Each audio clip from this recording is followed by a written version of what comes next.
Sometimes I think I've got existence, the universe, and all things roughly figured out. Obviously, that's impossible, right? I'm just basically kidding myself, but I do think that I have a pretty balanced, somewhat accurate idea of how this all works, like how this all functions. I guess I want to share some of the thoughts I've been having with you guys lately. So, you often hear me talk about duality, and this is a very important part of, it's a core aspect of everything that I believe to be true. I'm out here in this beautiful park on my day off in my hammock, and, the opposite of yesterday was today. Yesterday it was raining and humid and gross, very hot.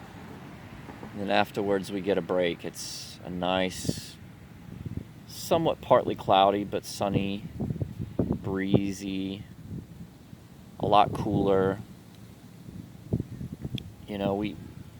We have these waves in life of good and bad, hardship and success, and that's all part of the duality that I'm always talking about. Night, day, happiness, sadness, life, death. It's all part of the cycle, all part of the color wheel or spectrum that make up existence, and you couldn't have it all one way. It would be unbalanced, and it wouldn't be, well, it's just impossible to have it all good times all the time. No death, no hardships, no struggling, no suffering. Not only is that impossible, but it would cheapen the human experience. When things are good all the time, we discount it. How many times have you worked really hard for something, and once you got it, it didn't take very long before you were kind of taking it for granted and saying, oh, well, I've done that, now what? This is not just human nature, it's a cue to how all of this is set up. So now that I've premised that, I can go into some of the thoughts I've been having lately, because one thing that I've really been on the fence about and tried really hard to figure out or speculate on is the prospect of us retaining some form of consciousness or some sort of identity onto the other side after we die. Like, what happens when we die? Do we just cease to exist and that's that? Is there some trace of our energy or our consciousness that endures and is recycled, as a lot of people in Eastern religions and Eastern philosophy believe? So after doing all of my research and all of my journeying and my searching for truth and understanding, I've pretty much accepted with 99% certainty that reincarnation has to be a thing. This is just my own personal worldview, but I've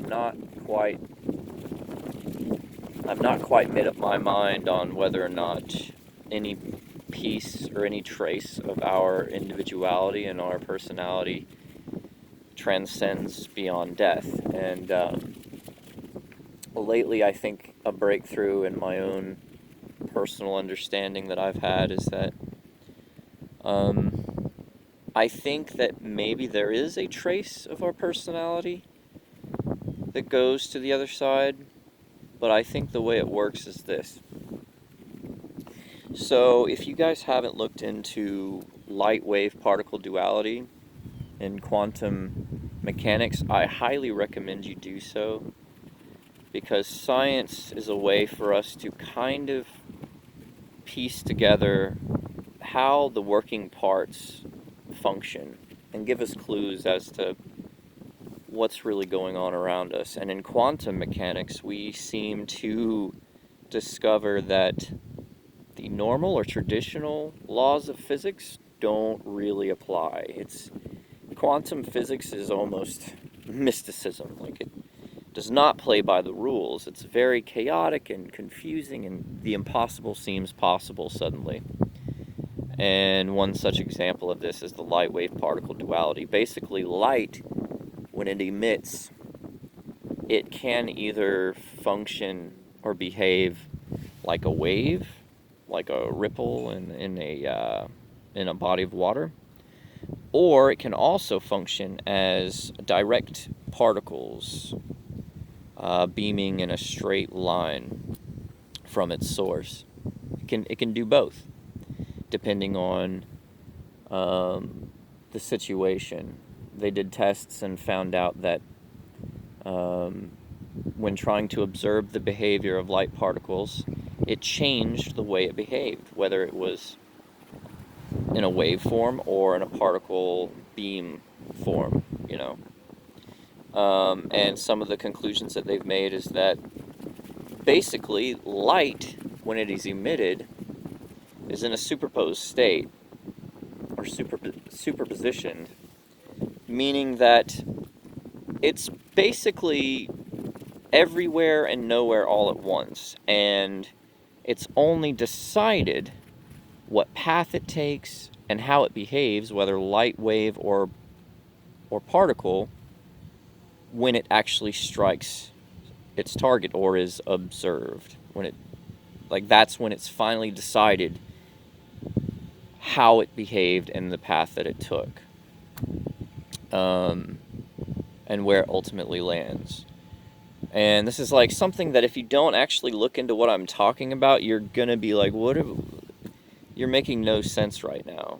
And it's also possible that I'm not 100% correctly explaining it, but that's why I recommend you look up this stuff for yourself. But the gist of what I've said here is true. And what this is I've done a lot of thinking on this because it sort of was one of those mind-bending facts that was really hard for me to wrap my head around when trying to shape my worldview. How can this be? This seems like some very supernatural type shit, And when trying to apply that to all the other things that I've pretty much accepted as somewhat true, basically I feel that life and death is ultimately the same thing, or it behaves the same way. The events that take place in this universe are limitless. There is the theory of multiple dimensions, like an infinite number of dimensions of, events, and every decision we make, basically there's another dimension where we made a slightly different decision. Basically, this also lends to the conclusion that I've made, and that when we are dead, or before, let's just say when we die, we've had our life, we were born, we lived our life, we developed a personality and our own individual consciousness, and we carried that through all the way to our death. Now, what I believe is that when we die, this strand of consciousness that was uniquely ours for a time is sort of returning to a superposed state. I think that when we are born, there is a physical body that has all the requirements to be a catalyst to this thing we call consciousness.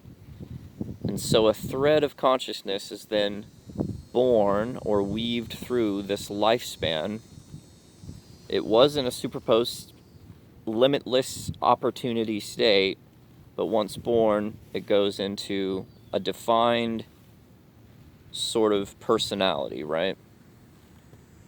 Until we die. And then I think that strand of consciousness goes back into the larger river of consciousness, and it's more in a superposed state. Now, I think that in this state, you're in a very you're in a very fluctuating, fluid sort of mass consciousness. I think perhaps there's a chance that there is still a strand that is uniquely you amongst this rope, this cord, or this river of mass consciousness. But I think that while in that state, a lot of the individuality is lost. I think maybe all of these experiences and these unique quirks that is us largely gets merged into a larger mass consciousness while you're in the superposed quantum state. This just makes sense to me based upon just pondering and studying the nature of life, death, the universe, consciousness, and I think that when I think that we travel not only this strand that is uniquely us, I think it not only travels through us and then it, is reabsorbed by the rest of the mass consciousness, but I think that in a very real sense, that strand that was us was never 100% uniquely us anyway. I think that it definitely also flows through every other being who's ever lived and died. And when